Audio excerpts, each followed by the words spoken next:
ఈ దినంకై ఏర్పాటు చేయబడిన మొదటి పాఠముగా మొదటి రాజుల గ్రంథము 3వ అధ్యాయం 3 నుంచి 14 వచనం చదువుకుందాము. మొదటి రాజుల గ్రంథము 3వ అధ్యాయము 3 నుంచి 14 వచనం చదువుకుందాము. తన తండ్రి అయిన దావీదు నియమించిన కట్టడాలను అనుసరించు సొలొమోను యెహోవా యందు ప్రేమించెను. కానీ స్థలముయందు అతడు బలులను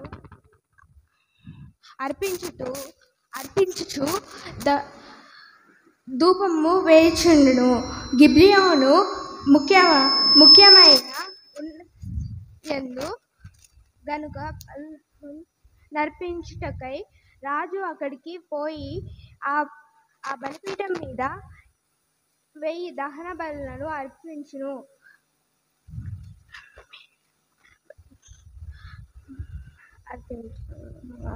గిబియోను యెహోవా ఈ రాత్రి వేళ స్వప్నమై సొలొమోనుకు ప్రత్యక్షమై నేను నీకు దేన్ని ఇచ్చుటకు నీకిష్టమో దాన్ని నడుగమని దేవుడు అతనితో సెలవీయగా సొలొమోను ఇలాగా మనవి చేసెను. నీ దాసుడైన నా తండ్రి అయిన దావీదు నీ దృష్టికి అనుకూలముగా సత్యమును నీతిని అనుసరించి యథార్థమైన మనసు గలవాడై ప్రవర్తించి గనుక నీవు అతని ఎడల పరిపూర్ణ కటాక్ష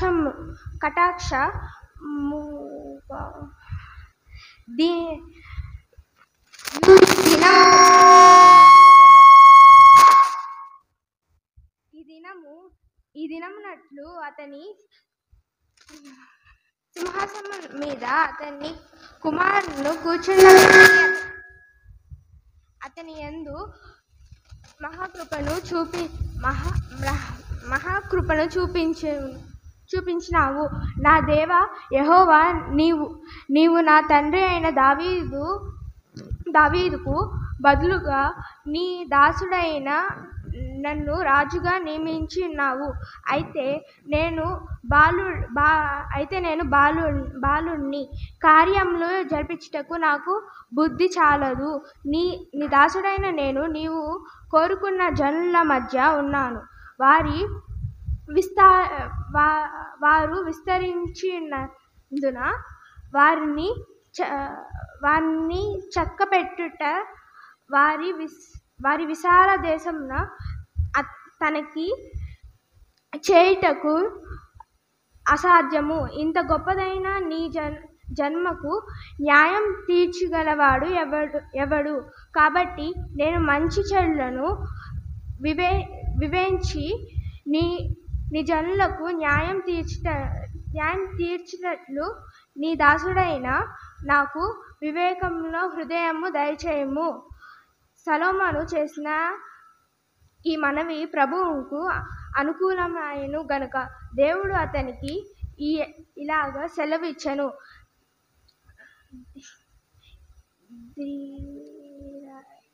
దీర్ఘాయుష్యమైన అనును ఐశ్వర్యమైన నీ శత్రువుల ప్రాణములను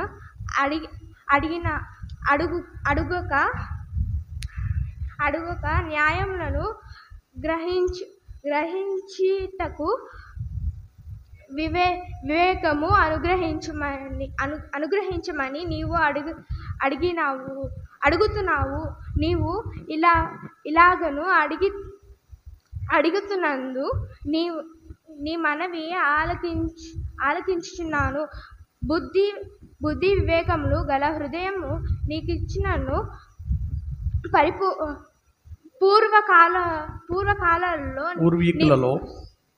పూర్వీకులలో నీ వంటి వాడు ఒకడు లేడు. ఇక మీదట నీ వంటి వాడొకడు ఉండు. మరియు నీవు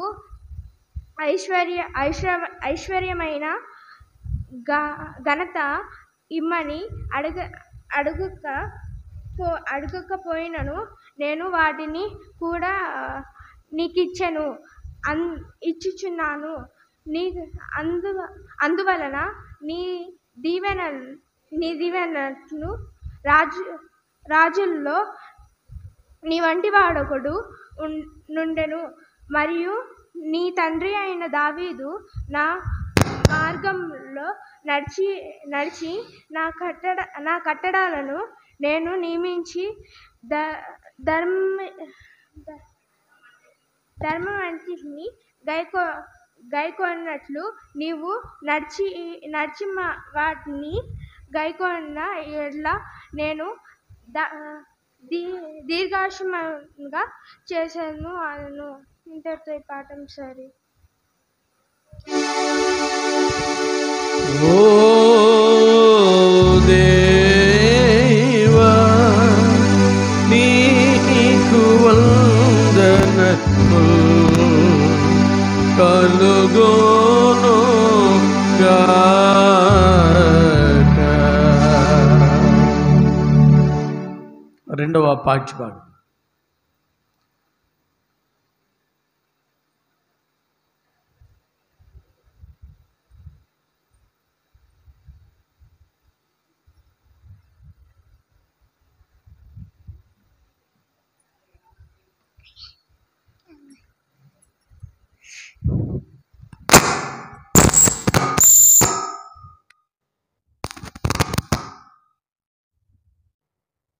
నేటి దినములకై ఏర్పాటు చేయబడిన రెండో పాఠ్యభాగంగా యోహాన్ గారు రాసిన మొదటి పత్రిక 5వ అధ్యాయం 13వ వచనం నుండి 21 వరకు చదువుకుందాము.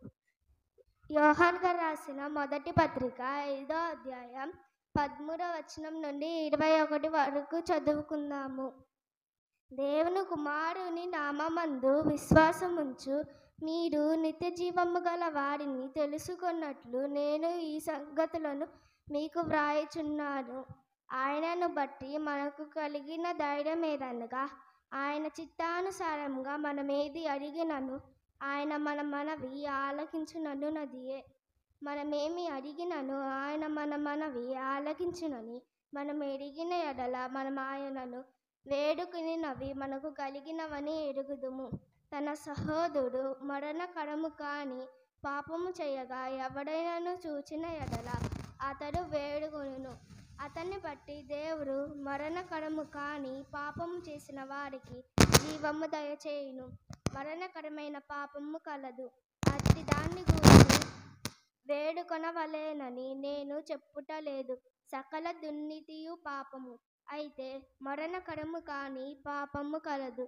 దేవుని మూలముగా పుట్టియున్న వాడెవడును పాపము చెయ్యడని ఎరుగుదుము. దేవుని మూలముగా పుట్టినవాడు తను భద్రము చేసుకొనును గనుక దుష్టుడు వాని ముట్టడు. మనము దేవుని సంబంధులమనియు లోకమంతయు దుష్టునియందు ఉన్నదనియు ఎరుగుదుము. మనము సత్యవంతుడైన వానిని ఎరుగవలెనని దేవుని కుమారుడు వచ్చి మనకు వివేకమును అనుగ్రహించి ఉన్నాడని ఎరుగుదుము. మనము దేవుని కుమారుడైన యేసుక్రీస్తు యందున్న వారమై సత్యవంతుని యందున్నాము. ఆయన నిజమైన దేవుడును నిత్య జీవమునై ఉన్నాడు. చిన్నపిల్లలారా, విగ్రహముల జోలికి పోకుండా జాగ్రత్తగా ఉండుడి. ఇంతటితో రెండో పాఠం సరి. ఓ దేవా నీకు వందనములు కలుగును గాక.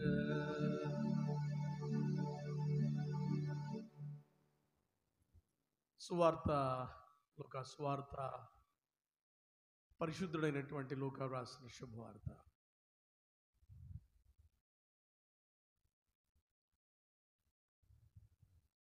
సువార్త పాఠభాగం అనగానే అందరూ కూర్చోవాలా?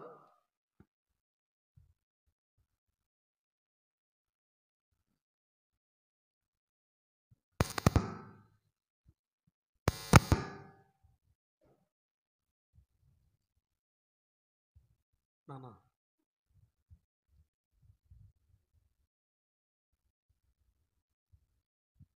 ఇక్కడికి రావాలి.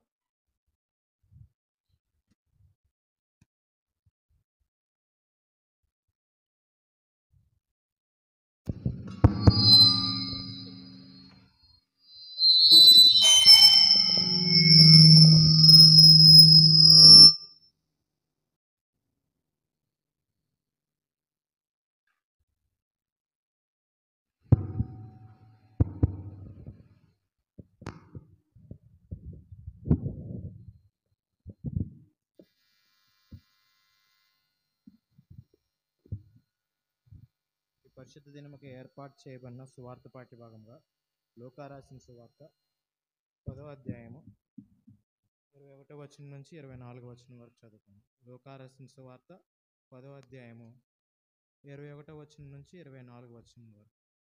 ఆ గడియలోనే యేసు పరిశుద్ధాత్మయందు బహుగా ఆనందించి, తండ్రి, ఆకాశమునకును భూమికిని ప్రభువా, నీవు జ్ఞానులకును వివేకులకును ఈ సంగతులను మరుగుచేసి పసిబాలులకు బయలుపరిచినావని నిన్ను స్తుతించుచున్నాను. అవును తండ్రి, అలాగు నీ దృష్టికి అనుకూలమాయను. సమస్తమును నా తండ్రి చేత నాకు అప్పగింపబడి ఉన్నది. కుమారుడెవడో తండ్రి తప్ప మరెవడనూ ఎరుగడు. తండ్రి ఎవడో కుమారుడునికి ఆయనను బయలుపరచునుద్దేశించునో వాడును తప్ప మరెవడనూ ఎరుగడని చెప్పాను. అప్పుడు ఆయన తన శిష్యుల వైపు తిరిగి, మీరు చూచున్న వాటిని చూచు కన్నులు ధన్యములైనవి. అనేక మంది ప్రవక్తలను రాజులను మీరు చూచున్నవి చూడకయు వినగోరి వినకయు ఉండిరని మీతో చెప్పుచున్నానని ఏకాంతమందు వారితో అనను. ఇంతటితో దేవుని పాఠ్యభాగం సరే. ఓ క్రీస్తు, నీకు స్తోత్రము కలుగునుగా.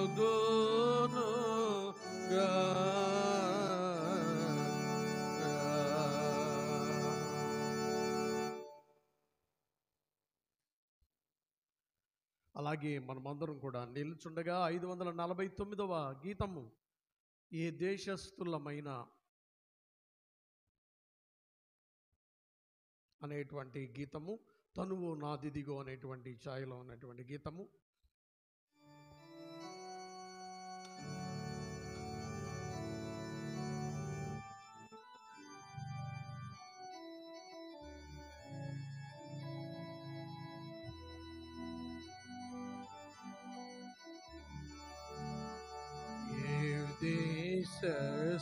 దేశస్థులమైన ఏ జాతి మనదైనా యేసులో మన మొక్కనే ఏకమై బాలాల మెల్లరమును తండ్రి నెంతో స్తుతించుచు నెప్పుడు బాడుదము. ఏ దేశస్థులమైన ఏ జాతి మన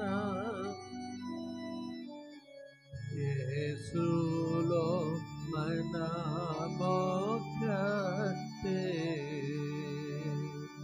పలు దేశములలోన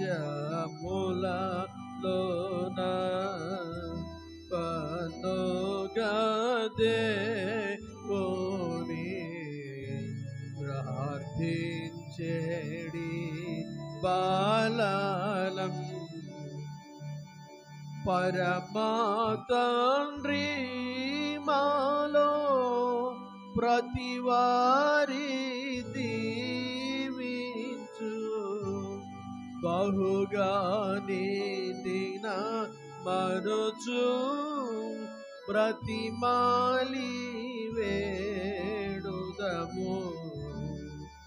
ఏ దేశస్థుల ఏ జాతి మనదైనా యేసులో మన మొక్క బహుదేశములలోన పలు విధములగు పనులు అరగా చేసేడి బాలాలం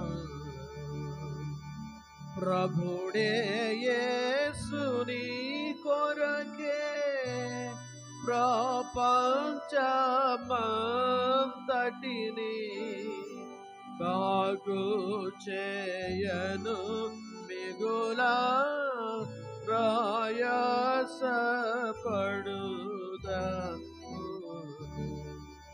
ఏ దేశస్థుల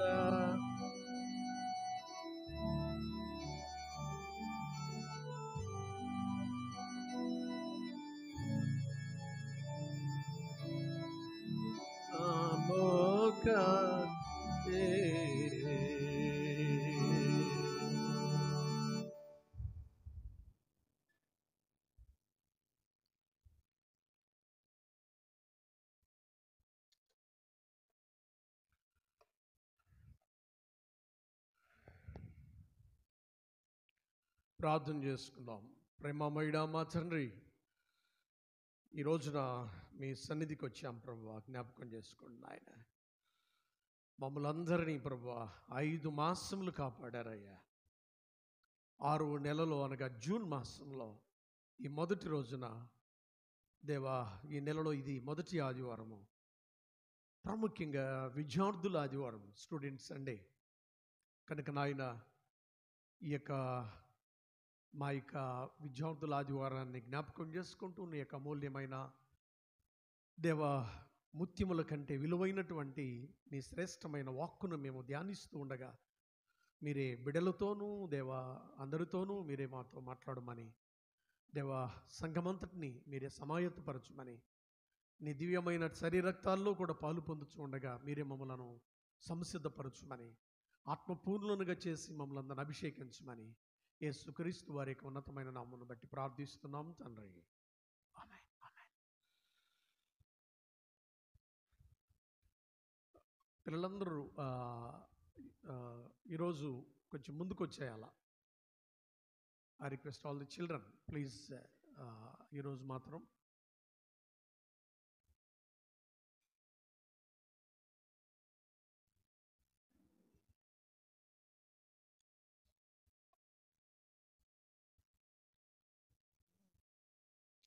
ప్రియులారా, ప్రియమైనటువంటి వారులారా,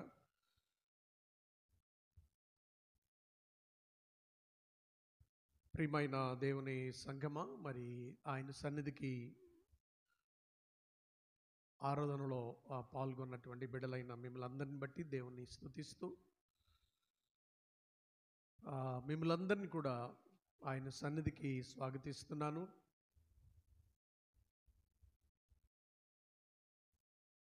విచ్చేసినటువంటి ప్రతి ఒక్కరికి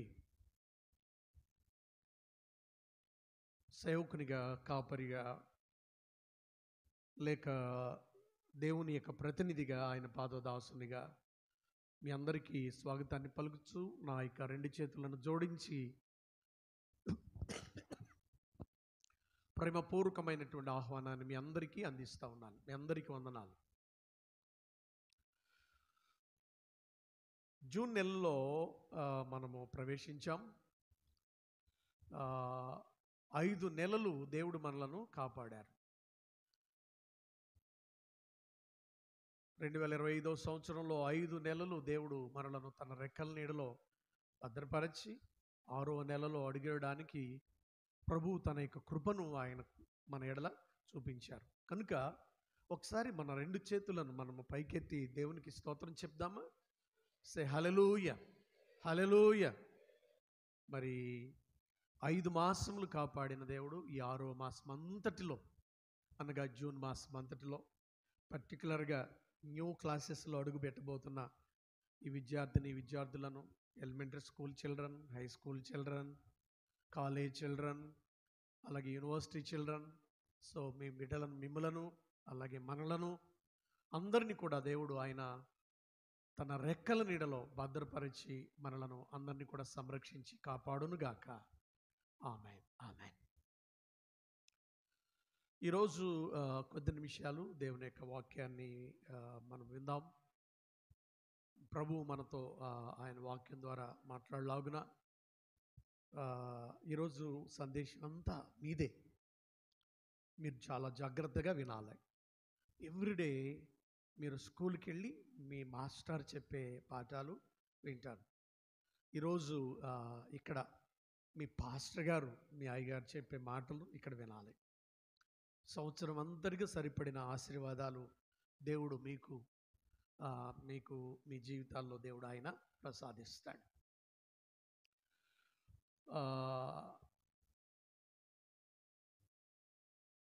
విద్యార్థి దశ మానవుల్లో చాలా ఇది శ్రేష్టమైన దశ. విద్యార్థి దశ చాలా శ్రేష్టమైనటువంటి దశ. ఇంకో మాటను మీకు జ్ఞాపకం చేస్తాను. విశ్వాసులు నిరంతరం విద్యార్థులే. విశ్వాసులు చెప్పండి, విశ్వాసులు నిరంతరము విద్యార్థులే.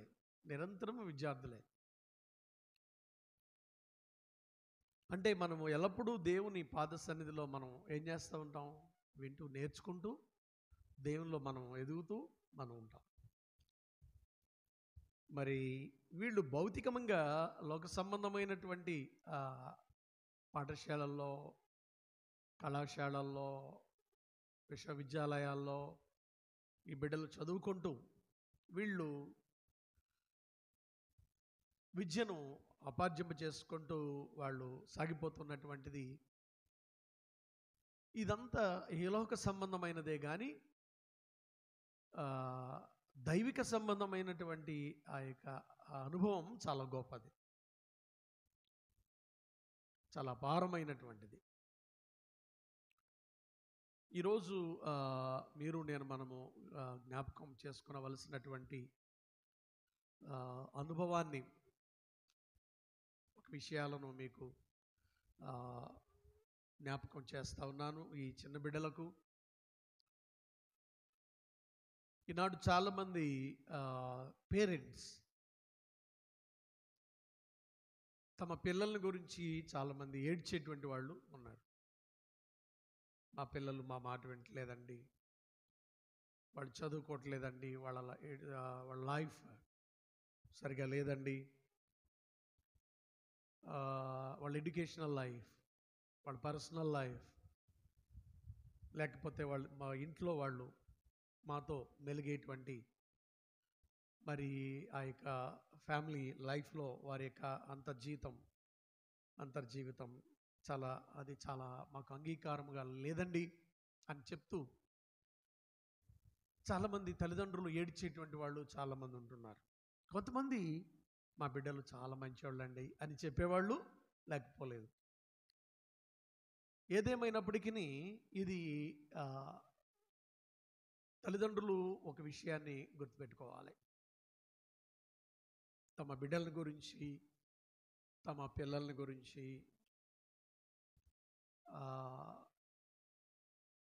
చాలా భౌతికమైనటువంటి వాడు కడుపును పడ్డ దగ్గర నుండే ఏ స్కూల్లో జాయిన్ చేయాలి, ఏ షాపింగ్ మాల్లో బట్టలు కొనాలి, ఇట్లా రకరకాలుగా ఎన్నో ప్లాన్స్ వేసుకుంటూ ఉంటున్నాను. కానీ దానికంటే దేవుని సంధికి నడిపించాలి అనేటువంటి ఆ తలంపు పేరెంట్స్ చాలామంది కలిగి ఉండడం లేదు. ఈరోజు సామెతల గ్రంథంలో 1వ అధ్యాయంలో సొలొమోను గారు రాసినటువంటి సామెతల్లో బలీయమైనటువంటి మాటలను మనం ఇక్కడ చూస్తూ ఉంటాం.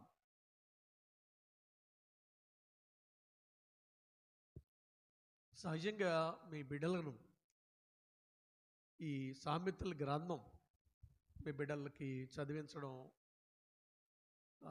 అది తప్పనిసరి అని చెప్తున్నాను. సామెతల గ్రంథం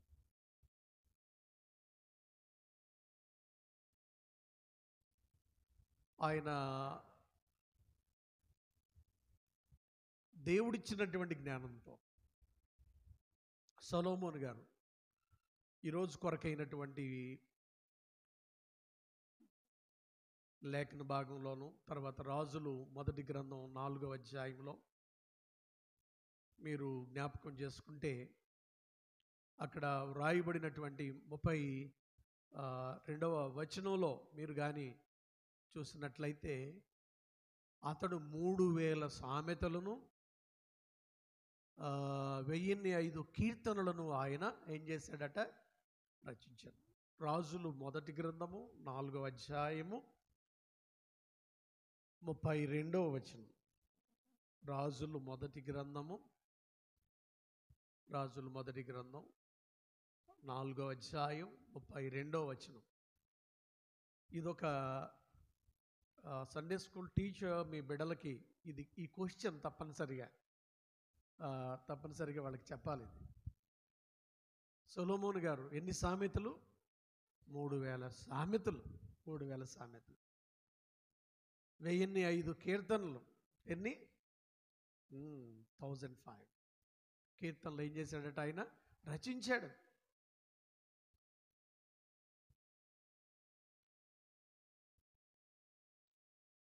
అంత మాత్రమే కాదు, ఇంత జ్ఞానము ఆ రోజుల్లో ఈయన గారికి ఎలా వచ్చింది, ఈ సొలొమోను గారికి? ఎలా వచ్చింది అనేటువంటిది పిల్లలు జ్ఞాపకం చేసుకోవాలి. కొంతమందికి పిల్లలు మీరు క్లాసులో ఏ ర్యాంక్స్ వస్తున్నాయంటే, కొంతమంది మా పిల్లలు ఏ గ్రేడ్ అండి, కొంతమంది బి గ్రేడ్ అండి, కొంతమంది సి గ్రేడ్, కొంతమంది ర్యాంక్ సిస్టంలో అయితే మా బిడ్డలు ఫస్ట్ ర్యాంక్ అండి, సెకండ్, కొంతమంది మా బిడ్డలు అండి ఎప్పుడు చూసిన 10వ ర్యాంక్ తర్వాతే ఉంటారండి అని చెప్పుకునే వాళ్ళు ఉన్నారు. మరి ఫస్ట్ ర్యాంకర్స్గా, మెరిట్ స్టూడెంట్స్గా ఎందుకు మన బిడ్డలు ఉండలేకపోతున్నారు? మన పిల్లలు ఎందుకు ఆ జ్ఞానంతో నింపబడలేకపోతున్నారు? సొలొమోను గారట, ఆయన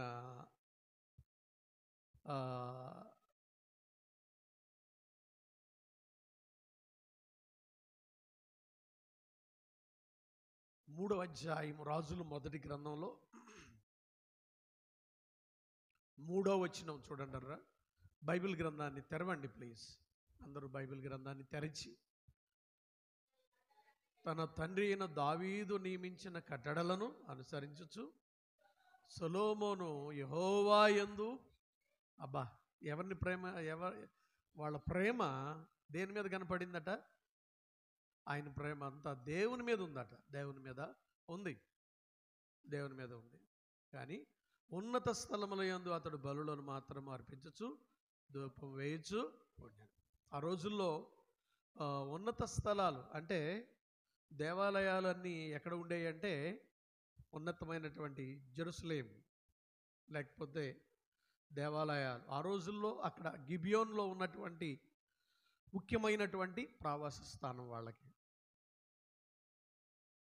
ఆయన అక్కడికి పోయి 4వ వచనంలో బలిపీఠం మీద మళ్ళీ ఇక్కడ 1000 దహన బలులను అర్పించాడట. ఎన్ని? అక్కడేమో ఎన్ని సామెతలు రాశాడు? 3000 సామెతలు రాశాడు, 1005 కీర్తనలు రాశాడు. ఇక్కడేమో 1000 దహన బలులను అర్పించాడు. దహన బలులు అంటే ఆ రోజుల్లో ఓల్డ్ టెస్ట్మెంట్లో మరి దహన బలులు ఉన్నాయి, కానీ న్యూ టెస్ట్మెంట్లో దహన బలులు లేవు. ఎందుకనంటే సర్వాంగ బలి ప్రభు అయినటువంటి క్రీస్తు వారే ఆయన బలయ్యారు కనుక బలి అది కొట్టివేయబడింది కనుక 1000 దహన బలులు అర్పించాడు. చాలాసార్లు ఇప్పటికీ మనం చూస్తూ ఉంటాం. హైందవ మిత్రుల్లో మేము మా దేవస్థానాలకు వెళ్ళామండి, మేము అక్కడికి వెళ్ళి 1000 కొబ్బరికాయలు కొట్టుకున్నామండి అని చెప్తారు. ఎన్ని? బహుశా అది ఇక్కడ నుండే వచ్చింది. నేను చెప్పడం విన్నాను. నేను 1000 కొబ్బరికాయలు కొట్టామండి అని నేను చెప్పడం ఆ మిత్రుల యొక్క నోట విన్నాను. నేను అన్నాను చాలా మందితో, అది ఎక్కడదో కాదయా, మా సొలొమోను గారు ఏం చేశాడు? దహన బలులు అర్పించాడు. కనుక ప్రియులారా, అంటే ఇప్పుడు అలాంటి చేయమని కాదు, అంత మాత్రమే కాదు, ఈ సొలొమోను గారిలో ఉన్నటువంటి ఆయనలో ఉన్న విషయాలను మీరు పిల్లలు చాలా జాగ్రత్తగా నేర్చుకోండి. ఈ విషయాల్ని కొన్ని ఆయనలో ఉన్నటువంటి మంచి లక్షణాలను మీకు చెప్పాలని మీ అందరికీ ఆశపడుతున్నాను. గిబియోన్లో ఈ దహన బలులు అర్పించడానికి ఈయన అక్కడికి వెళ్ళినప్పుడు ఆ రాత్రి వేళ ఆ దహన బలి అంటే బహుశా అన్ని అర్పించేటప్పటికి ఆయనకి కొన్ని రోజులు బట్టి ఉండొచ్చు. ఒక్కొక్క దహన బలి అర్పించడానికే చాలా టైం పడుతుంది. 1000 దహన బలులు అర్పించడానికి ఎంత టైం బట్టి ఉంటుందో మీరు ఊహించుకోండి. ఒకరోజు మన పిల్లలు ఇక్కడ ఉన్నారంటే, అమ్మ మా కొడుకు ఏమైపోయాడో, మా కూతురు ఏమైపోయిందో, మా పిల్లలు ఏమైపోయారో అని మనం ఎంత గాబరా పడిపోతామో. మనం 1000 దహన బలులను అర్పించడానికి ఎంత టైం అక్కడ సొలొమోను గారు ఉండాల్సి వచ్చిందో. అక్కడ ఉంటున్న టైంలో దేవుడట ఆయనకి దర్శనంలో ఆ యొక్క రాత్రి వేళ స్వప్నమందు సొలొమోనుకు ఏంటట ప్రత్యక్షమై నేను నీకు ఏది ఇచ్చుట నీకు ఇష్టమో చాయిస్ ఇచ్చాడు. మనోళ్ళని అడిగితే వెంటనే ఏమంటారంటే, నాకు క్యాడ్బరీ చాక్లెట్ కావాలి. ఇంకేం కావాలి మీకు కూడా చెప్పండి, మీకేం కావాలి? మీరు అడిగితే ఫ్రాక్స్ కావాలి, డ్రెస్సులు కావాలి, బ్యాంగిల్స్ కావాలి, రింగ్స్ కావాలి, మంచి షూస్ కావాలి, ఇవన్నీ అడుగుతారు. మీకు ఏది ఇష్టమో చెప్పండి. దేవుడు ఒక డాడీలాగా సొలొమోన్ని అడుగుతున్నాడు, మీకు ఏది ఇష్టమో. ఇది నాట్ ఓన్లీ టు సాల్మన్, ఇది అందరికీ. మీకు ఏది ఇష్టం చెప్పండి. మీకు ఏది ఇష్టమో చెప్పండి. సొలొమోను 1000 దహన బలులను అర్పిస్తున్నప్పుడు ఆయన ముగ్ధుడైపోయి, రాత్రి స్వప్నమందు దేవుడు సొలొమోను గారితో మాట్లాడుతూ, అబ్బాయి నీకు ఏది ఇష్టమో చెప్పాయా, అడుగువాయా అనంటే, అప్పుడు 6వ వచనం సొలొమోను, నీ దాసుడును నా తండ్రినైన దావీదు నీ దృష్టికి అనుకూలముగా సత్యమును నీతిని అనుసరించి యథార్థమైన మనసు గలవాడై ప్రవర్తించిన గనుక నీవు అతని ఎడల పరిపూర్ణ కటాక్షము అగుపరిచి ఈ దినమున ఉన్నట్లుగా అతని సింహాసనం మీద అతని కుమారుని కూర్చుండబెట్టి నీవు మహాకృపను నీవేం చేశావు. అప్పటికే సొలొమోను గారు సింహాసనం మీద ఏం చేయాడు, కూర్చున్నాడు అనమాట. అయ్యా నేను ఇక్కడ కూర్చున్నాను కాబట్టి, సపోజ్ ఇక్కడున్న పిల్లలు న్యూ క్లాసెస్లోనికి మీరు వెళుతున్నారు. నేను పరీక్షలు బాగా రాశానండి కాబట్టి నేను పాస్ అయ్యానని చెప్తాను. నేను దేవుని కృప వల్ల పాస్ అయ్యానండి, నేను న్యూ క్లాసులో ఉన్నానండి, నాకు ఈ మెరిట్ వచ్చిందండి, ఈ మార్క్స్ ఎట్లా వచ్చాయండి అని, దేవుని మహాకృప వల్ల నేను ఇట్లా ఈ న్యూ క్లాసులో కూర్చున్నాను. ఈ సింహాసనం కిసెల్ అని రాయబడింది. క్రిసెల్ అంటే అర్థం ఏమిటంటే, ఈ సింహాసనం దేవుని కృప వల్ల దక్కింది. నేను చదువుకునేటప్పుడు నాది ఫస్ట్ బెంచ్, నాది ఫస్ట్ రో. ఒక ఆయన పాస్టర్ గారు అయ్యాడు, 3 ఉండేవాళ్ళు. ఒక ఆయన ఇంజనీర్ అయ్యాడు, ఒక ఆయనేమో ఆయన ఇప్పుడు తెలంగాణలో ఆయన జైలర్, స్టేట్ అంతటికి జైలర్స్, ఆయన జైలర్గా ఉన్నాడు ఆయన. సో మేము 3 ఫస్ట్ బెంచ్లో ఉన్నటువంటి వాళ్ళం. నేను నందిగామలో డాన్ బోస్కో హై స్కూల్లో నేను అక్కడ చదివినప్పుడు, ఎందుకు చెప్తున్నానంటే, మీకు ఏదికి ఇష్టమో అది దేవుని కృపగా మనం భావించ. ఆ కూర్చునే ఆ బెంచ్, ఆ స్థలం, నేనేం చేసేవాడినంటే వెళ్ళగానే ప్రతిరోజు, ఇప్పుడు స్టూడెంట్స్ ఏం చేస్తారంటే బెంచెస్ని తుడుచుకొని జాగ్రత్తగా కూర్చుంటారు. నేనేం చేసేవాడినంటే ప్రార్థన చేసుకునేవాడు. ఇది చర్చికి వచ్చినప్పుడు మనం ఏం చేసేవాళ్ళం, మనం ఏం చేస్తాం, రాగానే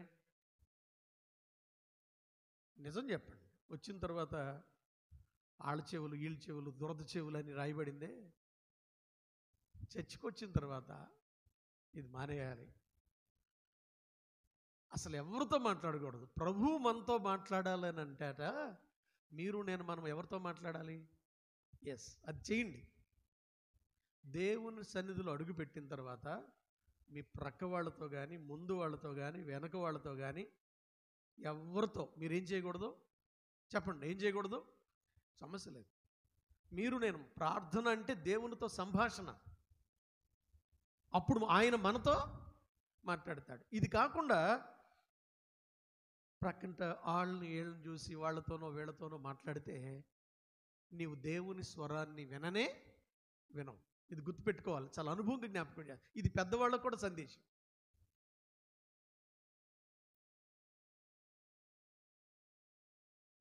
దేవుని సన్నిధానంలో ప్రార్థన చేయాలి. ముందొచ్చామా, ఏం లేదు, దేవునితో మాట్లాడండి. ప్రభువా అది గోజాడండి. నీ హృదయాన్ని క్రమరించుకోండి. హన్నా గాని వెళ్ళి ఆ షిలోహులో ఉన్నట్టు మందిరంలో ఏం చేసింది? తన హృదయాన్ని క్రమరించుకుంది. దేవుని సన్నిధిలో క్రమరించుకోండి. విలాప వాక్యం 2వ అధ్యాయంలో రాయబడి ఉంటుంది కదా, నీళ్లు క్రమరించినట్లు మీ హృదయములను దేవుని సన్నిధిలో ఏం చేయాలట? క్రమరించాలి. విలాప వాక్యాలు 2వ అధ్యాయంలో రాయబడి ఉంటుంది. క్రమరించుకోవాలి. దేవుని సన్నిధిలో వాళ్ళతో వీళ్ళతో మాట్లాడడం కాదు. కనుక ఈ సొలొమోను గారు దేవుని సంధికి వచ్చినప్పుడు, అయ్యా నీవు నన్ను కూర్చుండబెట్టావా ఈ సింహాసనం, ఇది నీ కృప వల్ల నాకు దక్కిందయా అంటూ 7వ వచనం, నా దేవా యెహోవా, నీవు నా తండ్రి అయినటువంటి దావీదునకు బదులుగా నీ దాసుడైన నన్ను రాజునుగా ఏం చేసావు? నియమించి ఉన్నావు. అయితే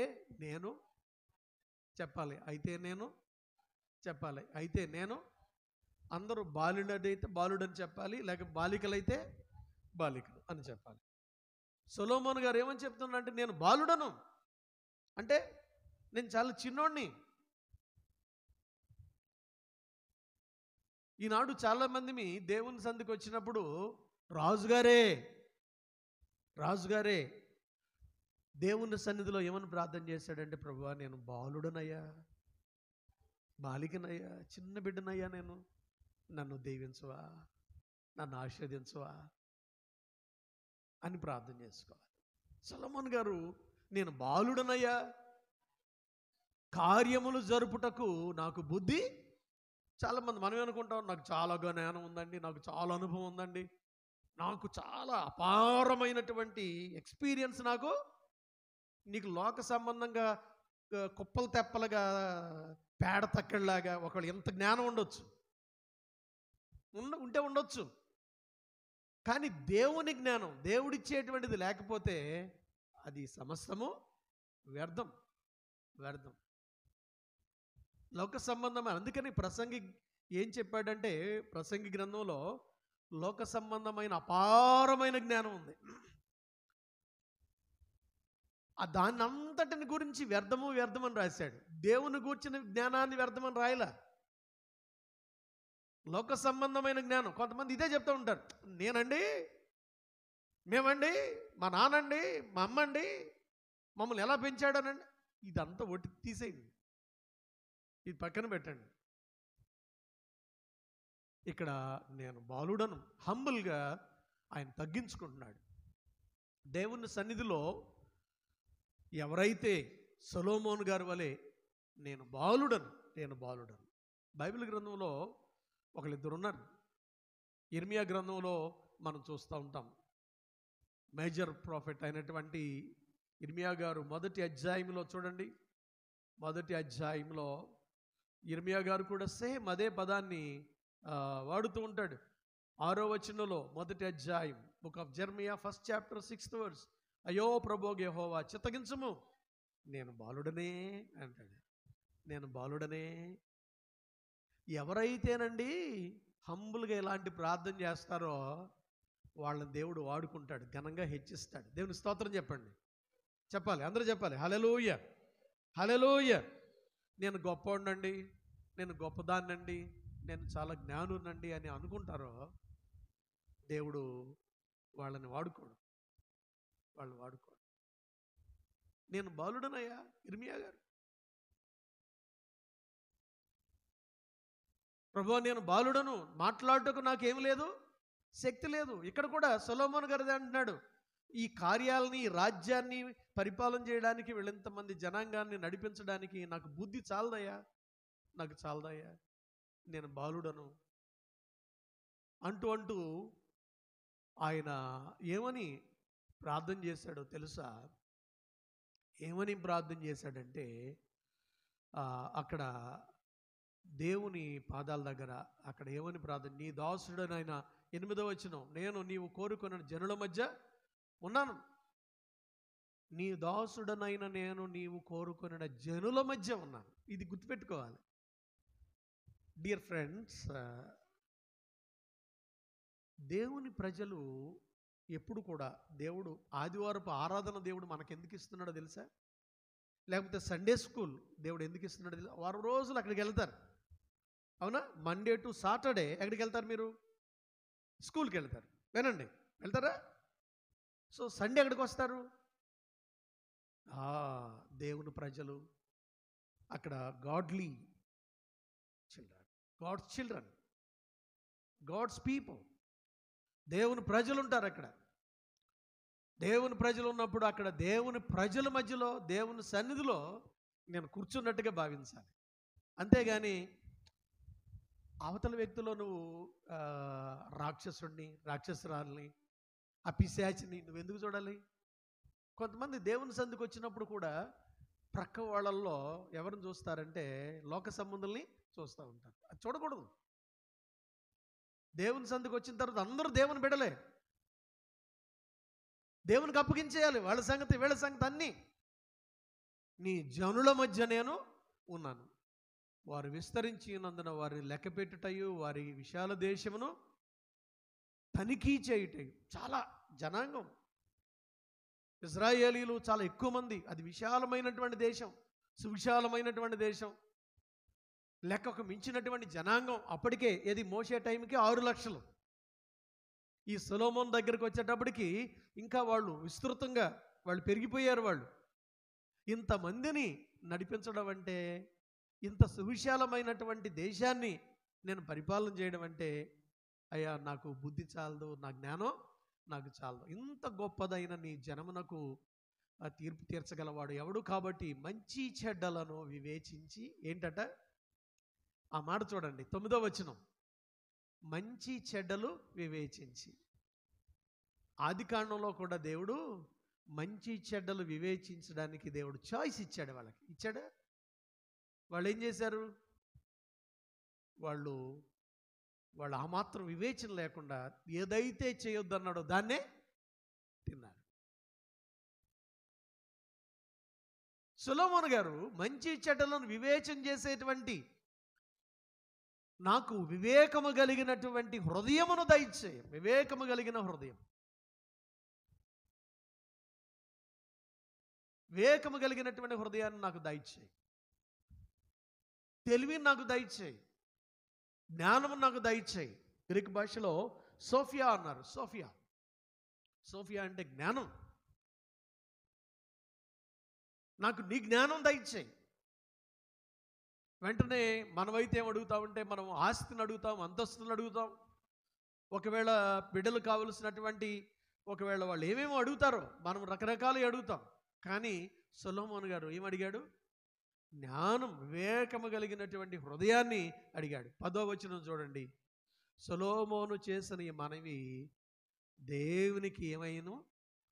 ఈనాడండి చాలామంది మోకరించి ప్రార్థన చేయమంటే గుంటుపల్లి నుండి గుంటూరు, గుంటూరు నుండి హైదరాబాద్ నుండి కలకత్తా నుండి ఢిల్లీ చుట్టూరు తిరిగి వస్తారు. కానీ అసలు నీకు అవసరమైనటువంటిది నీ జీవితానికి ఏదో దాన్ని అడగరు. ఒకసారి ఓ పాస్టర్ గారు తన సంఘంలో ఉన్నటువంటి విశ్వాసులందరినీ పిలిచాడు. మీరు ఇటండి, మీరు కూడా రండి, పిల్లలు దగ్గరకు వచ్చి పిలిచాడట. లేదా అటు కూర్చోండి. పిలిచాడట. పిలిస్తే వాళ్ళందరిని పిలిచి ఏమని చెప్పాడంటే, ప్రార్థన చేద్దాం అని చెప్పాడట ఆయన. ఏం చెప్పాడు? ప్రార్థన చేద్దాం. ఎందుకొరకు ప్రార్థన అంటే, ఆ విశ్వాసాలను పిలిచి ఆ సంఘంలో ఒక వ్యక్తికి బాగుండలేదు.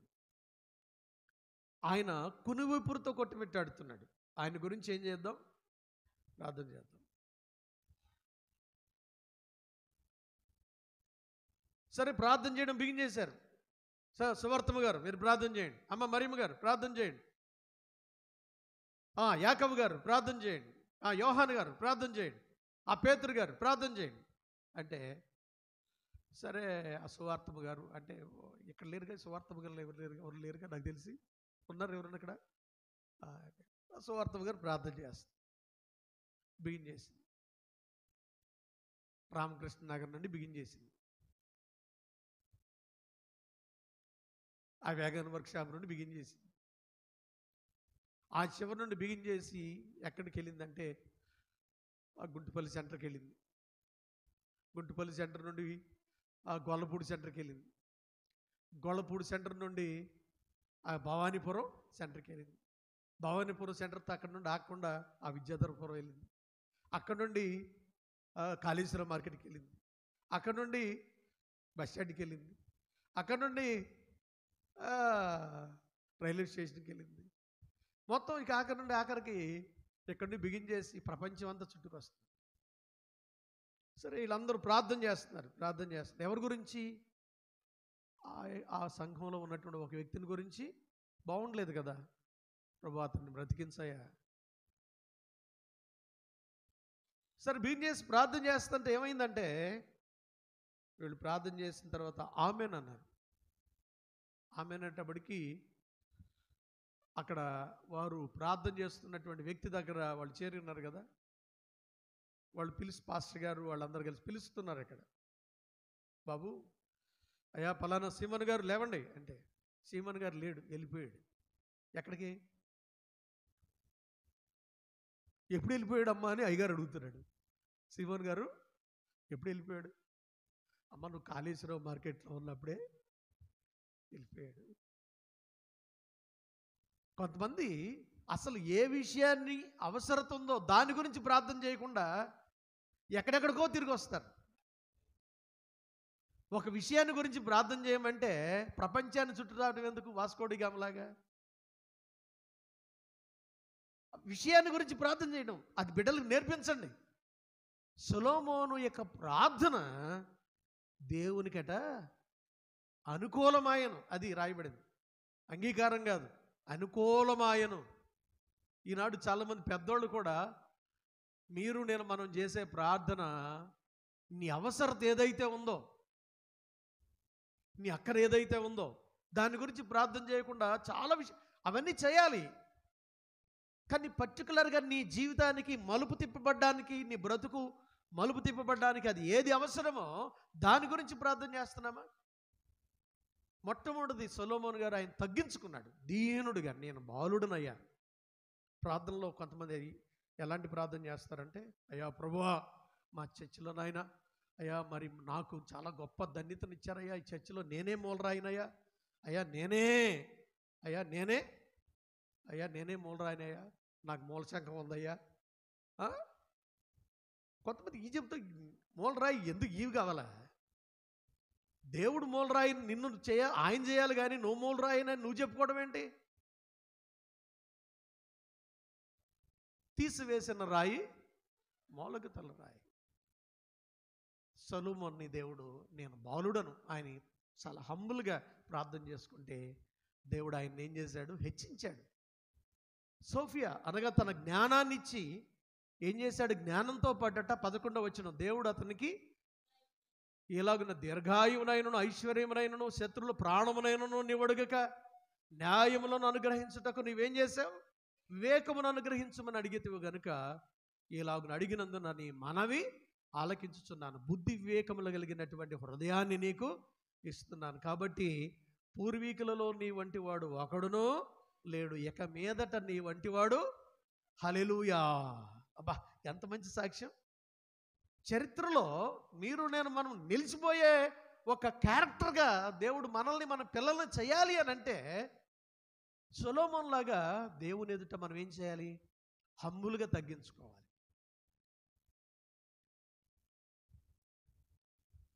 సొలొమోన్ లాగా దేవుని ఎదుట, దేవునికి నీవు అవసరమో లేదో, నీ పదవి కాదు ఇక్కడ కావలసింది,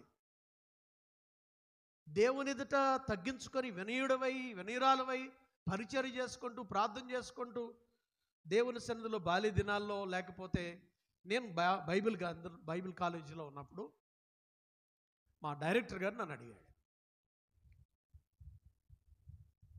mister Benjamin, which work you are going to do, are you have what work you have an interest అని అడిగితే నేను ఏమని చెప్పానంటే, వాళ్ళు చాలామంది లైబ్రరీ ఇన్ఛార్జిగా తీసుకునేవాళ్ళు, కొంతమంది కిచెన్ని ఇంట్రెస్ట్ తీసుకునే కారణం ఎందుకనంటే బాగా కాస్తంత బడబడ దొరుకుతుందని, అక్కడ సమృద్ధిగా ఆహారం దొరుకుద్దని కిచెన్ ఇన్ఛార్జ్ తీసుకునేవాళ్ళు. బట్ నేనేం ఇన్ఛార్జ్ తీసుకున్నానంటే, నేను చాపెల్ క్లీనింగ్ ఇన్ఛార్జ్ తీసుకున్నాను. దేవుని సన్నిధిని అన్ని సంవత్సరాలు, ఎన్ని సంవత్సరాలు అయితే నేను అక్కడ ఉన్నాను, అన్ని సంవత్సరాలు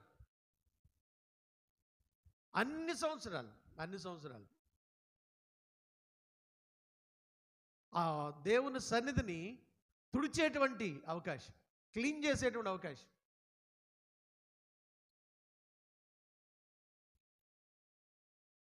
పాస్టర్ గారు వచ్చేటప్పటికి వెస్ట్మెంట్స్ని అరేంజ్ చేసేసేవాడిని, క్లాత్స్ అన్ని సిద్ధపరిచేసేవాడిని, నేనే వాష్ చేసేవాడిని, దేవాలయపు బెంచెస్ అన్నిటిని తుడిచేవాడిని, ఎక్కడ బూజు కనపడించేవాడిని కాదు, ఎక్కడ బెంచెస్ మీద ఎక్కడ డస్ట్ కనపడించేవాడిని కాదు,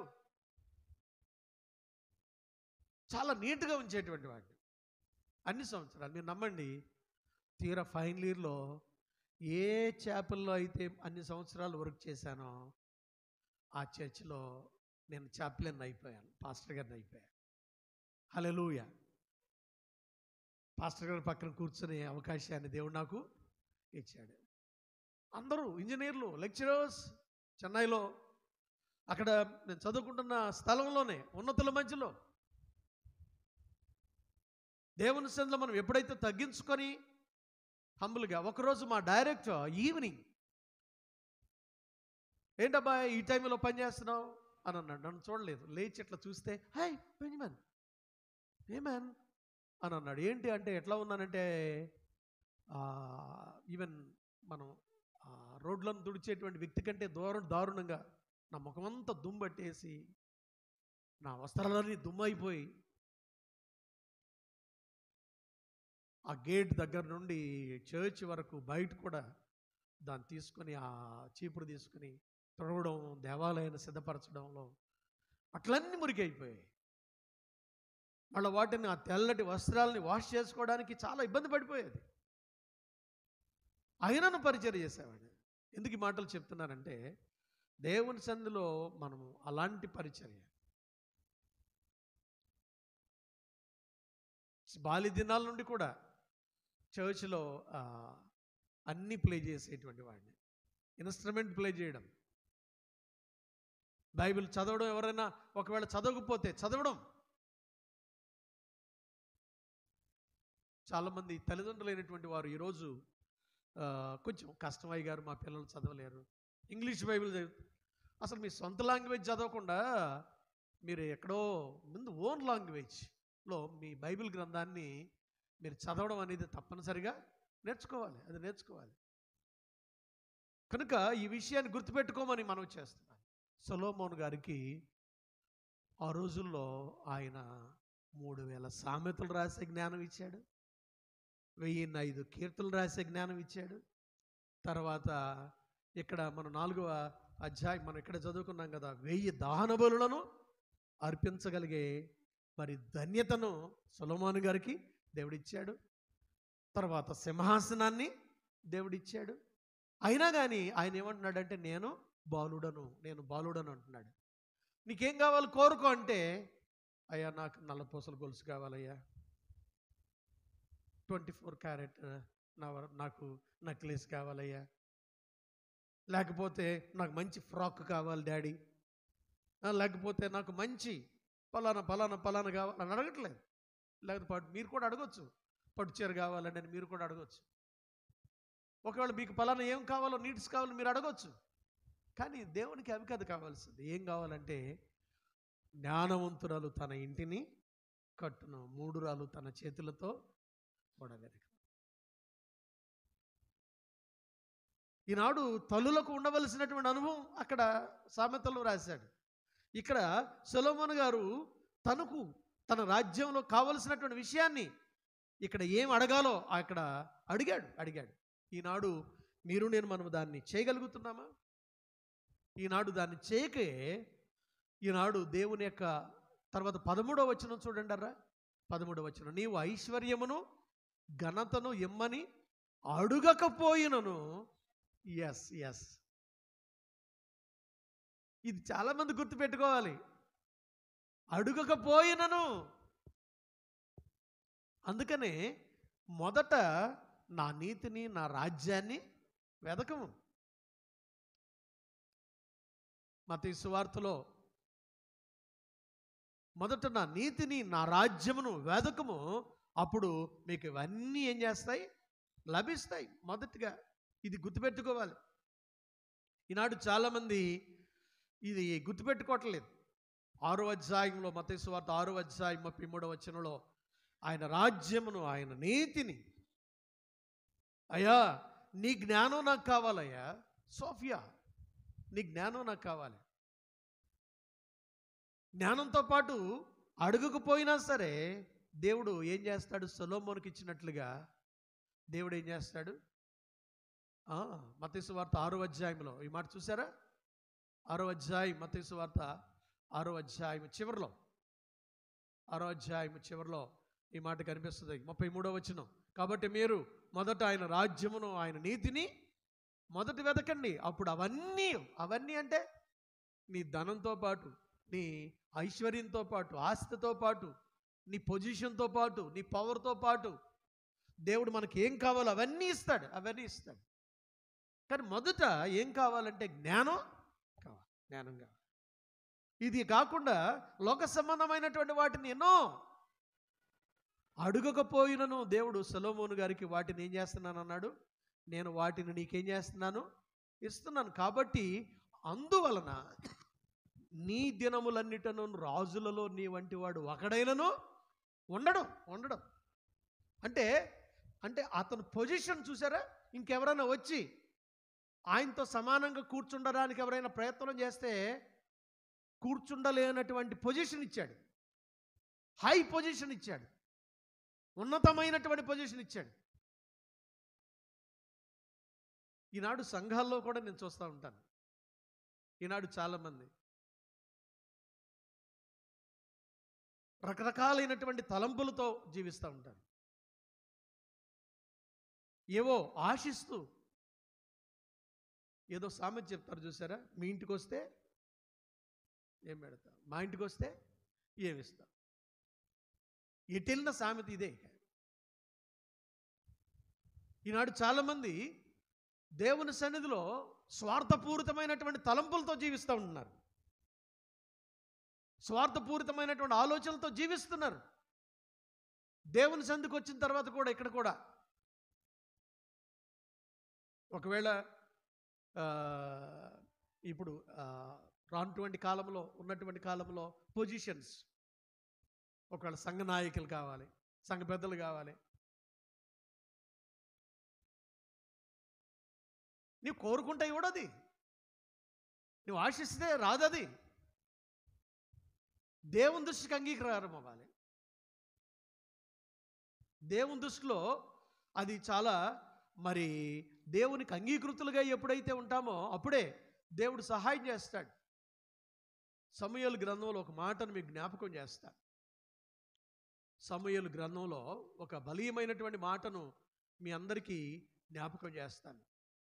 ఈనాడు చాలామంది పై రూపాన్ని చూచి, లేకపోతే పై రూపాన్ని మనము చూచి మనల్ని గుర్తిస్తారేమని మనం అనుకుంటాం. సమూయేలు మొదటి గ్రంథం 16వ అధ్యాయంలో 7వ వచనంలో మనం చూస్తూ ఉంటే, సమూయేలు మొదటి గ్రంథం 17వ అధ్యాయంలో, అయితే యెహోవా సమూయేలుతో ఎలాగును సెలవిచ్చెను, అతని రూపమును ఎత్తును లక్ష్యం పెట్టకము. మనుషులు లక్ష్య పెట్టు వాటిని యెహోవా లక్ష్య పెట్టడు. ఇది గుర్తుపెట్టుకోండి. మనుషులు మనం ఏం చూస్తాం? అతని యొక్క మంచి ఫిగర్ని చూస్తాం. పెళ్లి సంబంధాలకు వెళ్తారు, అవి ఈ పిల్లడా, అవి ఆ పిల్ల, నీ కూతురు లాంటి కూతురు కదా, నీ కొడుకు లాంటి కొడుకు కదా. ఇలాంటి చాలామంది ఇది గుర్తుపెట్టుకోవాలి. ఇది నీ కొడుకే 6 మూరలు జాండ్ అయినట్టు నీ కూతురే, అట్లా మిగిలిన వాళ్ళందరూ ఒట్టోళ్ళు నా బిడ్డలే అనుకుంటే ఎట్లా? మనుషులట పై రూపాన్ని ఏం చేస్తారు? లక్ష్య పెడతారు. మనుషులు లక్ష్య పెట్టి వాటిని దేవుడు ఏం చేస్తాడట? గుర్తుపెట్టి దాన్ని అండర్లైన్ చేసుకోండి. తప్పనిసరిగా దాన్ని అండర్లైన్ చేసుకోండి. ఎప్పుడు నీవు గొప్పవాడిగా నీవు అనుకుంటున్నావో, గొప్పదాన్ని నీ పిల్లల గురించి అందుకనే దేవుడు నేను పక్కన పెట్టాడేమో, అందుకనే మీ కార్యాలు జరగట్లేదేమో. అది గుర్తుపెట్టుకోండి. మనుషులు పై రూపాన్ని లక్ష్య పెట్టదురు, కానీ యెహోవా హృదయమును లక్ష్య పెట్టును. దేవునికి స్తోత్రం చెప్పండి. సొలొమోను గారికి వివేకము కలిగిన హృదయాన్ని చూచాడు కదా, ఇచ్చాడా లేదా? సొలొమోను గారికి అది కావాలి. నీ హృదయాన్ని చూస్తాడు. నువ్వు శరీరాన్ని చూస్తున్నావు, వస్త్రాలను చూస్తున్నావు, ఆభరణాలను చూస్తున్నావు, ఉద్యోగం చూస్తున్నావు, పొజిషన్ చూస్తున్నావు, లేకపోతే అక్కడ ఉన్నటువంటి లొకేషన్ చూస్తున్నావు, అక్కడ ఉన్నటువంటి వాతావరణం చూస్తున్నావు, అక్కడ ఇవన్నీ చూస్తున్నావు. కానీ దేవుడట ఈ పై రూపాన్ని చూడట. ఆయన మనల్ని ఏం చూస్తాడు? ఈ రోజున మీ పిల్లల యొక్క మనసు ఎలాగుందో చూస్తున్నాడు ఆయన. ఎక్కడున్న పిల్లలు మీ మనసులో ఆయన ఎదుట మంచిగా ఉన్నారా లేదా ఆయన చూస్తున్నాడు మిమ్మల్ని. సొలొమోను గారి యొక్క హృదయాన్ని చూచాడు. దేవుడు ఆయన తీసుకుని వెళ్ళి రాజుగా చేశాడు. అడగమంటే ఆయన నాకు అది కావాలి ఇది కావాలని అడగల. ఏం కావాలని అడిగాడు? జ్ఞానం కావాలి, తెలివి కావాలి అని అడిగాడు. వివేకము కలిగినటువంటి హృదయాన్ని ఇచ్చాడు. సమూయేలు కూడా వెళ్ళినప్పుడు, ఈ బెత్లెహేము యెషయి గారి ఇంటికి వెళ్ళినప్పుడు అభిషేకించడానికి, అక్కడ ఉన్నటువంటి పెద్దవాడైనటువంటి ఏలియాబుని మిగిలినటువంటి వాళ్ళందరిని చూస్తూ, వీడే కాబోడు మంచి పర్సనాలిటీ ఉంది అనుకుంటున్నాడు ఆయన. కాదు తప్ప చూడమాక అని దేవుడు చెప్పి వాళ్ళ దేవుని వైపు మాలిచ్చాడు. కనుక ఈ రోజున మీరు నేను మనం గుర్తుపెట్టుకోవాలి. ఈ రోజున మీరు నేను మనం గ్రహించవలసినటువంటి ఆత్మీయమైనటువంటి విషయాన్ని మీ అందరికీ తెలియచేస్తూ ఉన్నాను. మీరు నేను మనం లోక సంబంధమైన శరీర సంబంధమైన విషయాల మీద మనం దృష్టిని పెట్టి దేవునికి అంగీకృతులం కాలేకపోతున్నామేమో. ధనాన్ని అడగలేదు, దీర్ఘాయువుని అడగలేదు, ధనఘనతలను అడగలేదు, ఐశ్వర్యాన్ని అడగలేదు, ఏమీ అడగలేదు. జ్ఞానాన్ని అడిగాడు. వాటితో పాటు అవన్నీ ఏం చేశాడు? సొలొమోనుకి దేవుడు ఇచ్చేశాడు. ఈరోజు కొరకైన పత్రికా లేఖన భాగం, యోహాను రాసినటువంటి మొదటి పత్రిక 5వ అధ్యాయంలో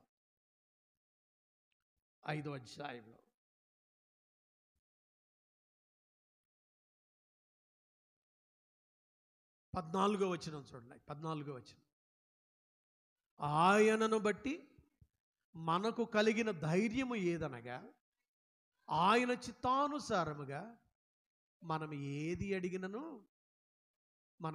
అడిగినను ఆయన మన మనవి ఏం చేస్తాడు? ఏది అడిగినా ఇస్తాడు. కానీ అట్లని మన యొక్క దేవుని ఎదుట ప్రియబిడ్డలారా ఆ యొక్క అవసరతను గుర్తెరిగి మనం ఎప్పుడైతే అడుగుతామో దేవుడు దాన్ని ఆలకించి దేవుడు సహాయం చేస్తాడు. 15వ వచనం చూడండి, మనం ఏమి అడిగినను ఆయన మనం ఆలకించునని మనం ఎరిగిన ఎడల మనం ఆయనను వేడుకొనినవి మనకు కలిగినవని మనము అంటే దాని అర్థం ఏంటి? చేస్తాడని కాదు. విశ్వాసం అంటే అర్థం ఏంటి? విశ్వాసం అంటే ఏంటి? నిరీక్షింపబడు వాటి యొక్క నిజస్వరూపం. ఫస్ట్ ర్యాంక్ లాస్ట్ ఇయర్ రాలేదు, ఈ సంవత్సరం వస్తుందని నమ్మడమే విశ్వాసం. దేవుని స్తోత్రం చెప్పండి. మన బిడ్డలకి వివాహం అవ్వలేదు, ఇంకా ఈ సంవత్సరం దేవుడు చేస్తున్నాడు నమ్మడం. ఉద్యోగం రాలేదు, ఇస్తున్నాడు నమ్మడం. ఆరోగ్యం లేదు, దేవుడు నాకు ఆరోగ్యం ఇస్తున్నాడు నమ్మడం. కలిగినవని నమ్మడమే మనము ఆయనను వేడుకొనడవి మనకు కలిగినవని మనము ఎరుగుదము. ఈరోజు తప్పనిసరిగా మీరు ఇది నమ్మాలి. నీకు ఆరోగ్యం కావాలా, నీకు శక్తి కావాలా, నమ్మి దేవుణ్ణి ఆయన విశ్వాసంతో అడిగితే దేవుడు వాటిని నీకు నాకు మనకి ఇవ్వడానికి దేవుడు ఆయన ఏం చేస్తున్నాడు? ఆయన సిద్ధముగా ఉన్నాడు. ఆయన ఉన్నాడు. చూడండి, 1 యోహాను పత్రిక 3వ అధ్యాయము 22వ వచనం చూడండి. 1 యోహాను పత్రిక 3వ అధ్యాయము 22వ వచనం. మరియు మనం ఆయన ఆజ్ఞలను గైకొనొచ్చు. అది అసలు ఇక్కడ బలమైన మాట రాశాడు. ప్రార్థన చేయడమే కాదు, మన యొక్క ఆజ్ఞలను గైకొనొచ్చు. ఆయన దృష్టికి ఇష్టమైనవి చేయుచున్నాము గనుక ఆయన ఆజ్ఞలను గైకొనాలి, ఆయనకి ఇష్టమైనవి చేయాలి. ఆయనకి ఇష్టమైనవి మనం చేయాలి. ఎప్పుడైతే మనం చేస్తామో అప్పుడు మనం ఏం అడుగుతున్నామో దేవుడు దాన్ని మనకేం చేస్తాడు? ఆయన మనకు దొరుకును. ఆయన ఆజ్ఞలను గైకొనాలి. ఆయనకి ఇష్టమైనవి చేయాలి. ప్రసంగి గ్రంథంలో 2వ అధ్యాయము, ప్రసంగి గ్రంథం సొలొమోను గారు అక్కడ రాస్తుండే చూడండి. ప్రసంగి గ్రంథము 2వ అధ్యాయము 26వ వచనం చూడండి. ప్రసంగి గ్రంథము 2వ అధ్యాయము 26వ వచనం. ఎలా అనగా దైవ దృష్టికేట చదువునానా, దైవ దృష్టికి మంచివాడుగా ఉండవానికి, చూసారా, దైవ దృష్టికి, ఆయన దృష్టికి ఎలాగుండాలి? ఈనాడు చాలామంది దేవుని దృష్టిలో నేను మనం మంచిగా ఉంటున్నామా లేదా పరిశీలన చేసుకోండి. దైవ దృష్టికి మంచిగా ఉండువాడికి దేవుడు జ్ఞానమును, తెలివిని, ఆనందమును అనుగ్రహించును. అయితే దైవ దృష్టికి ఇష్టడగు వానికి ఇచ్చుటకై ప్రయాసపడి పోగు చేయి పనిని ఆయన ఏం చేస్తాడట? ఆయన పాపాత్మునికి నిర్ణయించను. ఇది వ్యర్థముగాను ఒకడు గాలికై ప్రయాసపడినట్టుగాను ఉన్నది. కనుక ఈ విషయాన్ని గుర్తుపెట్టుకోవాలి. దైవ దృష్టికి ఇష్టడగు వానికి ఇచ్చుటకై. ఈనాడు చాలామంది దేవుని దృష్టిలో ఇష్టపడినగా, ఇందాక సమూయేలు గారు పై రూపాన్ని చూచి సెలక్షన్ చేయడానికి వెళతాయి. కానీ అట్లా కాదు. ఎట్లా దేవుని దృష్టిలో అయ్యా నేను మంచిగా ఉండాలి అనే దాని కొరకే మనం ఎప్పుడైతే సిద్ధపాటు పడతామో దేవుడు మనకు సహాయం చేస్తాడు. ఇంకో మాట జ్ఞాపకం చేస్తా, 1-2 మాటలు చెప్పేసి నేను ముగించేస్తా. ఏమిటి అని అంటే, ఈరోజు కొరకైనటువంటి సువార్త లేఖన భాగంలో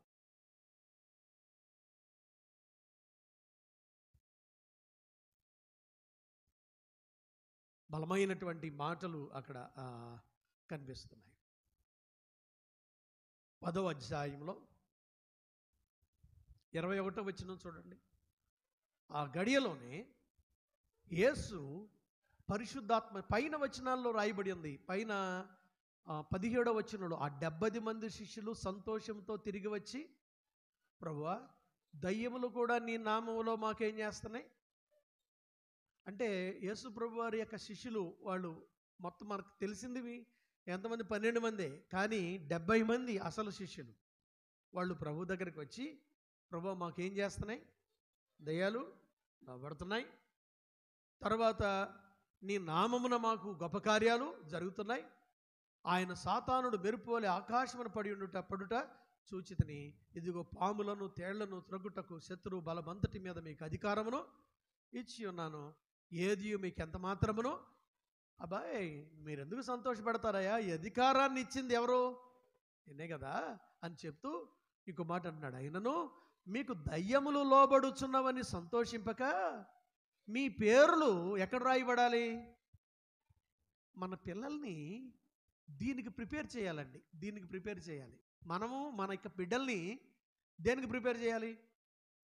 నేను జ్ఞాపకం చేస్తా. ఒక ఆవిడ చర్చికి వచ్చిందండి.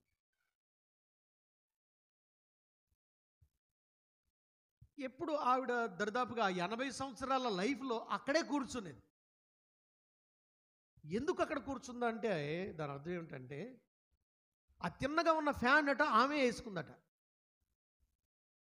ఆ తిన్నగా ఉన్న ఫ్యాను అవి వేసుకుంది.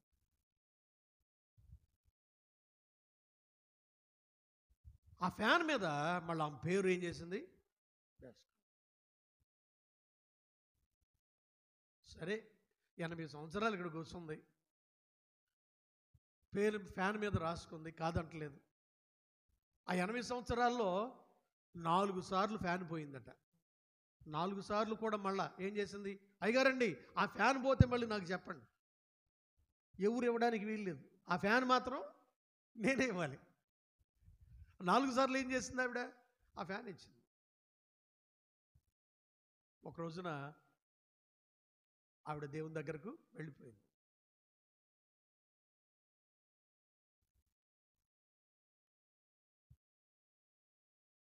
దేవదూత దేవుని రాజ్యంలో అక్కడ మిఖాయేలు దేవదూత వారిని పర్మిషన్ ఇస్తూ లోపలికి పంపించే ప్రక్రియలో ఆ జీవ గ్రంథాన్ని ఏం చేస్తున్నాడు,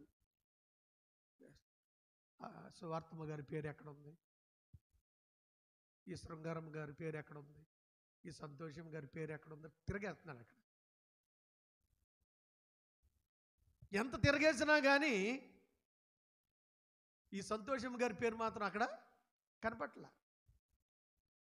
అరే అంటుంది దేవదూత గారితో, అయ్యా నేను 8 సంవత్సరాలు వెళ్ళాను, నా సేవా జీవితం నేను బతికినంత కాలం గుడి మానలేదు, 4 సార్లు ఫ్యాన్లు ఇచ్చాను, చర్చికిలో ఇంకా దేవుని సేవకుడు ప్రసంగం చేసినప్పుడు అయ్యగారు పలాంది కావాలంటే ఎన్నో ఇచ్చాను నేను. ఇంకో మాట ఏంటంటే, ఇవ్వకపోతే ఇచ్చిన తర్వాత అయ్యగారు అనౌన్స్ చేయలేదంటే ఇక ఆ రోజు దబిడి దిబిడియే. నేను అక్కడ కాదు ఇక్కడ కూడా చూస్తున్నా. అది నేను ఏంటో ఇది ఎక్కడ మేళం నాకు అర్థం కాదు. మనుషులు లక్ష్య పెట్టి వాటిని, ఇది గుర్తుపెట్టుకోండి, మనుషులు లక్ష్య పెట్టి వాటిని ఇంత చదువుకున్నాం కదా సమయల గ్రంథంలో, దేవుడు చాలా కొన్ని వింటుంటే హృదయం బద్దలైపోతుంది. తీరా వెతికితే ఏంటండి దేవదూత మీద పోట్లాడుతుంది, నా పేరు లేకపోవడం ఏంటి, 80 ఏళ్ళు అక్కడ సంఘంలో నేను సీనియర్ సభ్యుడిని, ఆ గ్రంథం ఇటువంటి నేను చూసుకుంటా, నీకు కనపడిపోతే కనపడి కలజోడు లేదనుకుంటా నీకు అని ఆయన చేతిలో నుండి ఏం చేసిందట, లాగేసుకుందట. లాగేసుకుని ఏం చేస్తుంది ఆవిడ, చూస్తుందట, నానా చూస్తుందట. చూస్తుంటే సొంత సరే దేవదూత ఆ సంతోషం గారికి ఆ జీవ గ్రంథాన్ని ఇచ్చాడు. ఎంత చూసినా ఆమె పేరు మాత్రం అక్కడ కనపడింది. ఇక్కడ రాయబడింది కదా, మీ పేర్లు దయ్యములు లోబడుతున్నాయని కాదు, లేకపోతే ఫలానా కాదు, కానీ పరలోకంలో ఆ జీవ గ్రంథంలో మీ పేర్లు ఏం చేయాలి, రాయబడాలి. దీనికోసం తాపత్రయపడేటువంటి అనుభవం కలిగినటువంటి వాళ్ళు మన బిడ్డల్ని దాని కొరకు ప్రిపేర్ చేయాలి. బాలి దినాల నుండి మొక్క వంగనది మానై వంగున. ఇప్పుడు ఏడిస్తే ప్రయోజనం ఏంటి? మీరు నేను మనం ప్రిపేర్ అలాగ ప్రిపేర్ చేయాలి, మనం ప్రిపేర్ అవ్వాలి, మన బిడ్డలను ప్రిపేర్ చేయాలి. దావీదు గారు ఎలా జీవించాడో అదే విధంగా సొలొమోను గారు కూడా ఏం చేశాడు, జీవించాడు. తండ్రి ఏది చేయడు చూచిన కుమారుడు అదే చేయడు.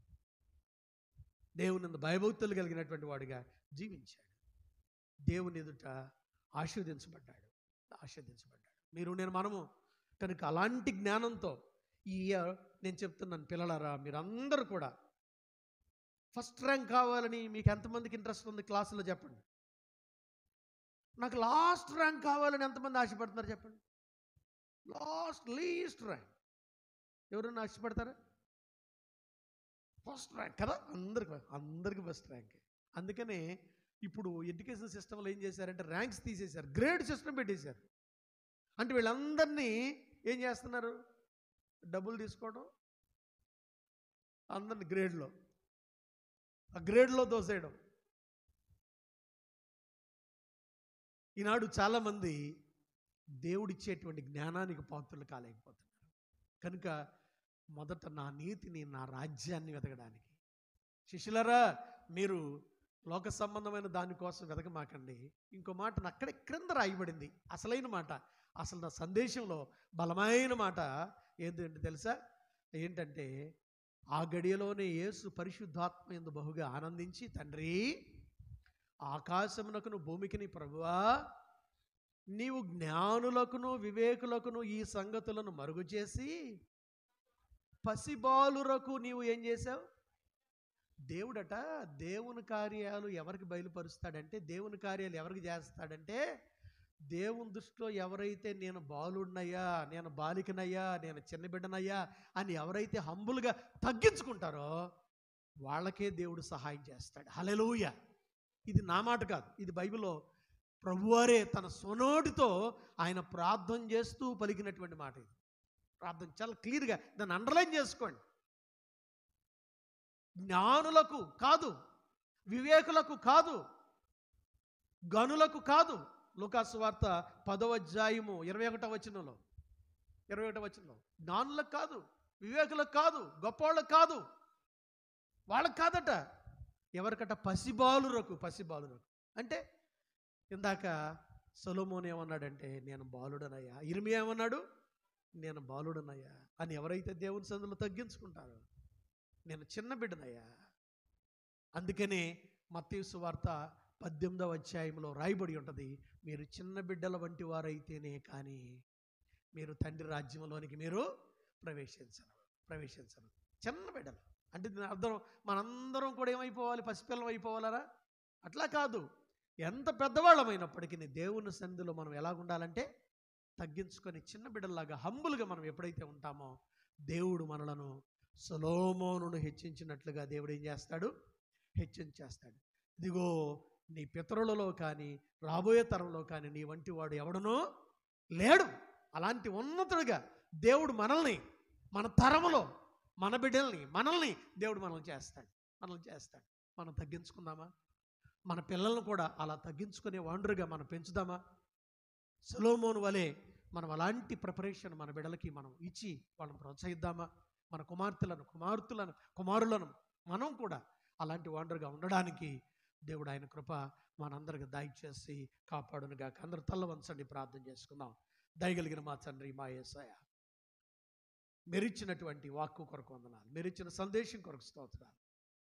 ఎత్తబడిన వాక్యము సాతానుడు ఎత్తుకొని పోకుండా మీరు భద్రపరిచి ముద్రించమని సొలొమోను చాలా హంబుల్గా తగ్గించుకొని ఎలాగైతే నీ పాదాలు పట్టుకొని ప్రభువా ప్రార్థన చేసి అడిగాడు, అతన్ని ఎలా హెచ్చించారో, అబ్బాయి నీ వంటి వాడు ఇదిగో ఎవరిని కూడా ఉండరాయా అని చెప్పేసి వాగ్దానం ఇచ్చారు కదా. అతని ఖ్యాతిని చూడ్డానికి శాపదేశం రాణి కూడా వచ్చిందయ్యా. పొరుగు దేశం నుండి రాణులు, అనేక మంది గనులు వచ్చి అతని యొక్క ఘనతను ప్రభువా చూశారు నాయన. అంతటి ఉన్నత స్థితిని ప్రభు సొలొమోనుకి మీరు ఇచ్చారు నాయన. కనుక నాయన మాకును మా బిడ్డలకు అలాంటి ఉన్నత స్థితి దయచేయాలనంటే మేము కూడా తగ్గించుకొని దీనులమై ప్రభు మేము అలాగే మా బిడ్డలు నీ బాల్య దినములందే, ప్రసంగి గ్రంథములో 12వ అధ్యాయంలో 1వ వచనంలో 2వ వచనంలో నీ బాల్య దినములందే నీ సృష్టికర్తను స్మరణకు తెచ్చుకొనము అని చెప్పబడినటువంటి మాటలను జ్ఞాపకం చేసుకుంటూ ప్రభువ సాగిపోవడానికి సహాయం చేయమని విత్తబడినటువంటి వాక్యము నీవు జ్ఞానులకు జ్ఞానమును, వివేకులకు వివేకమును మరుగు చేసి పసిబాలురకు దాన్ని బయలుపరిచాం అనే వాక్యం ప్రభువ మీరు లాస్ట్లో మీరు తెలియచేశారు. కనుక నాయన మేమందరం నీ ఎదుట పసిబిడ్డలుగా జీవిస్తూ నీవిచ్చే ధన్యతలు పొందుకోవడానికి సహాయం చేయమని, అద్భుతం చేయమని యేసుక్రీస్తు వారి యొక్క ఉన్నతమైన నామమును బట్టి ప్రార్థించి అడిగి వేడుకుంటున్నాం తండ్రి, ఆమేన్. అలాగనే డిగ్రీ స్టూడెంట్స్, పీజీ స్టూడెంట్స్ ఎవరైతే ఉన్నారో మరి వారు ముందుకు వచ్చి మోకరించాలని మనం చేస్తున్నాను. మోకరించి వెళ్ళేటప్పుడు చర్చి పక్షముగా ఒక చిన్న బహుమానం ప్రిపేర్ చేయబడింది కనుక అది మీకు అందించబడుతుందని అమ్మగారిని ముందుకు రమ్మని మనం చేస్తున్నాను.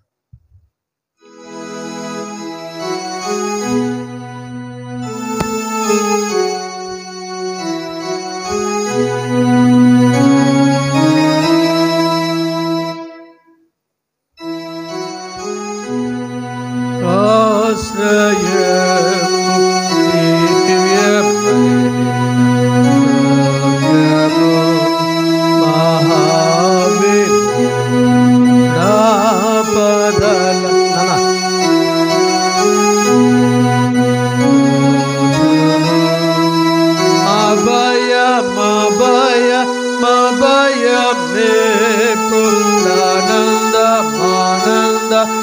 ఆనందముగ దేవుడే ఆకాశము దివ్య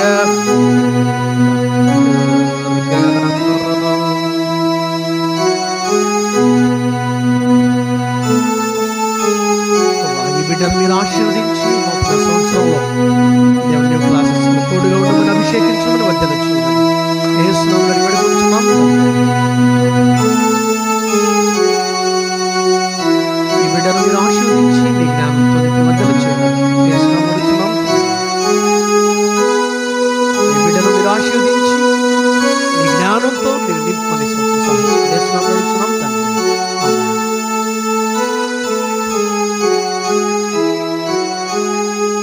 బిడ్డను నీ జ్ఞానంతో నింపి మీరు ఆశీర్వదించమని యేసు నామములో అడుగుతున్నాం తండ్రి. పెద్ద పిల్లలకి పెన్,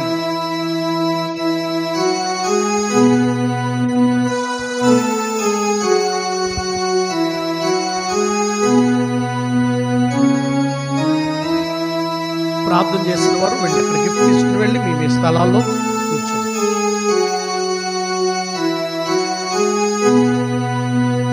ఈ బిడ్డను మీరు ఆశీర్వదించి నీ జ్ఞానంతో నింపమని వివేక మనసులో ముందు దయచేయమని యేసు నామములో అడుగుతున్నాం తండ్రి. ఆమేన్.